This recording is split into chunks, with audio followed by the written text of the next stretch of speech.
हम सब की नाव तो एक सी नहीं है, परंतु हमारे सबके जीवन में तूफान एक से ही है। किसी के पास बड़ी नाव है, किसी के पास डोंगी है, किसी के पास समुद्री जहाज़ है। कुछ तैर रहे हैं, कुछ डूबने को है। मुसीबतें तो बड़ी छोटी सबकी हैं, बस दयालु बने और जो भी जैसे भी जितना भी कर सकते हैं एक दूसरे की मदद करें। यही जीवन की सार्थकता और सुख का आधार है। याद रखें, ईश्वर ने हर प्राणी, हर वस्तु की जगह पहले ही तय कर दी है। जैसे करोड़ों की कार गैरेज में ही खड़ी की जाती है, मगर सस्ते से सोफे घर में सबसे बेहतर जगह पर रखा जाता है। कीमत या अमीरी इंसान की जगह तय नहीं करती। माँ बाप की अपनी जगह है, भाई बहन की, दोस्तों की, रिश्तेदारों की अपनी। सबको सही जगह और सही सम्मान देना इंसान की काबिलियत पर निर्भर है। इसलिए कोई पछतावा नहीं, कोई बोझ नहीं होना चाहिए।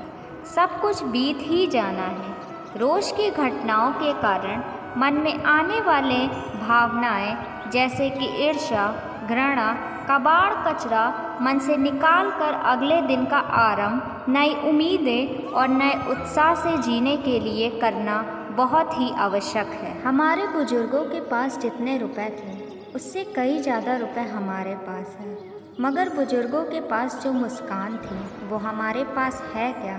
पहले से सब कुछ ज़्यादा है, फिर भी बेचैन और दुखी क्यों? कितनी अजीब बात है। आजकल हम सब खुश रहने के लिए परेशान रहते हैं। लोग आपके बारे में क्या कहते हैं इसकी चिंता ना करें। केवल एक ही बात याद रखें, यदि आप आनंदित महसूस कर रहे हैं तो आप सही हैं। आपको अपने भीतर देखना चाहिए। अगर प्रकाश, सौंदर्य, शांति, मौन है और अगर आपकी चेतना में फूल खिल रहे हैं तो आप बिना किसी संदेह के पूरी दुनिया के खिलाफ खड़े हो सकते हैं। धन कहता है मुझे जमा कर, कैलेंडर कहता है मुझे पलट, समय कहता है मुझे प्लान कर, भविष्य कहता है मुझे जीत, सुंदरता कहती है मुझे प्यार कर, लेकिन भगवान साधारण शब्दों में कहते हैं कर्म कर और मुझ पर विश्वास कर, क्योंकि कर्मों की आवाज़ शब्दों से भी ऊंची होती है। दूसरों को नसीहत देना तथा आलोचना करना सबसे आसान काम है। सबसे मुश्किल काम है चुप रहना और आलोचना सुनना।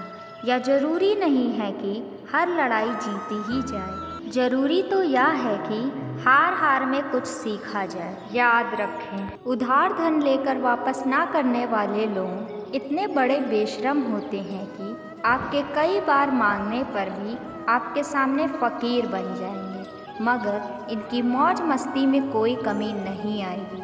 परिवार के साथ घूमने जाएंगे, हर शादी में व्यवहार देंगे, दावत उड़ाएंगे, खुद की नशा पत्ती, बियर या दारू में कोई कटौती नहीं करेंगे। पैसा वापस मांगो तो फिर फ़कीर बन जाएंगे। यदि कोई आपके बुरे वक्त में आपकी आर्थिक मदद करता है तो आपका भी फ़र्ज़ बनता है कि उसके टोकने से पहले पैसे वापस कर दें। गुस्सा अकेला आता है मगर हमसे सारी अच्छाई ले जाता है। सब्र भी अकेला आता है मगर हमें सारी अच्छाई दे जाता है। परिस्थितियाँ जब विपरीत होती हैं तब व्यक्ति का प्रभाव और पैसा नहीं, स्वभाव और संबंध काम आते हैं। जो ईश्वर के सामने झुकता है, ईश्वर उसे किसी के सामने झुकने नहीं देता। अगर आप किसी दूसरे का भाग्य छीन नहीं सकते तो फिर ईर्ष्या क्यों? आकर्षण का सिद्धांत कहता है जितना ज़्यादा विरोध किसी का होता है उसे उतनी ही ऊर्जा मिलती है, वह उतना ही आगे जाता है। लोग गाली दे तो आप ताली बजाएं, हम सच कह रहे हैं। देखना, गाली देने वाला पीछे चला जाएगा और ताली बजाने वाला जीवन के पथ पर आगे बढ़ जाएगा।